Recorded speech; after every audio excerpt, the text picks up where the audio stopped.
பேசினார்ல Ravichandran, பிஜேபியுடைய BMS சங்கத்த போராட்டத்தில் பிள்ளை கொடுத்திருக்கோம். இந்நேரம் எதிர்க்க ஒரு யாக கூட்டத்தை வச்சு போட்டி நடத்திருப்பான். அவர் சொன்னால முதல் பறக்கிற ஏற்பாட்டை தந்தது அவங்க அருமானு.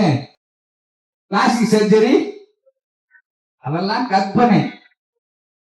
விஞ்ஞானபூர்வமாக செயல்பட்ட பல்வேறு அரசு திட்டங்களை முடக்கியதான உண்டு. சேதி கால்வாய் இங்க இருந்து நீங்க கேரளாவுக்கு போனோம்னு சொன்னா இலங்கையை சுத்திக்கிட்டா போன கப்பல்ல, வெஸ்ட் பெங்கால்ல இருந்து ஆந்திராவில இருந்து நீங்க அந்த பக்கம் இருக்கிற அரபிக்கடலை நோக்கி போகணும்னு சொன்னா இலங்கையை சுத்திக்கிட்டா போனோம்.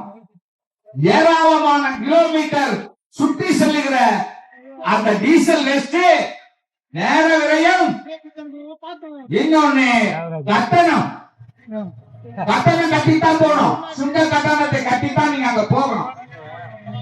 நேர விரயத்தை குறைக்கலாம், சுங்க கட்டணத்தை குறைக்கலாம், இன்னொன்னு டீசல் ஜனவரியை மிச்சப்படுத்தலாம் அப்படின்னு சொல்லி ஒரு காவா தோணுனா போதுங்க. ஒரு கப்பல் போகக்கூடிய அளவுக்கு காவா தோணுனா போதும் அப்படின்னு நாம நேரம் பார்த்த டிவிங்க எல்லாம். ரெண்டு கப்பல் வந்து தண்ணியும் மண்ணுமா சேர்த்து அப்படியே ரெண்டு பக்கம் அடிக்கும். வேலை நடந்தது ஆரம்பிச்சு போயிட்டே இருக்கு. இவ்வளவு முக்கியமா சீக்கிரமா போயிடலாம் உங்களுக்கு என்ற எண்ணத்தோடு இருக்கிற போது மத்தியில ஒரு ஆட்சி மாற்றம் வந்தது. நீ மண்ணை தோன்றல்ல, அந்த மண்ணை பூரா பாறைகளாக அணில் கொண்டு போய் போட்டது. அது அணில் கட்டு போய் போட்டு பாலமாக்கியது. அது வந்து ராமருக்கு உதவி செய்த அணிலால் கட்டப்பட்ட பாலம். அது ராமர் பாலம்.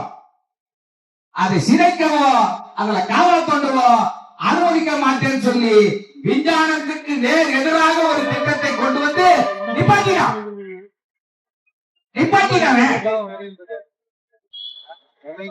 இந்த மக்கள் இன்னும் அவங்களை நம்பிக்கொண்டிருக்கிறது. கேரளாவை என்ன சொல்றாங்கன்னா, கேரளா அந்த பக்கமா பாதி தண்ணிக்குள்ள இருக்குதான். பரசுராமரு இழுத்து கொண்டு வந்து கரையை போட்டாராம் கேரளா மாநிலத்தை. தசரா அது வேற ஒரு காரணத்துக்காக கொண்டாடுறாங்க. இவன் சொல்றாங்க அதுக்குள்ள காரணத்தை நுழைக்கிறான். அவன் 57 நாளா இங்க போராட்டம் நடத்திட்டா. என்ன மாதிரி இருக்கு அந்த போராட்டம்? வேற யாக குண்டல் ஆட்டிக்கிட்டு, ஆலம் போட்டுக்கிட்டு, ஜின்ஸ் போட்டுக்கிட்டு, நெய் கிலோ கணக்கா வந்துருக்குமா? நெய் நேரம் போராட்ட வடிவம் அப்படியெல்லாம் மாறி இருக்கும். ஆனால் மிக கண்ணியமாக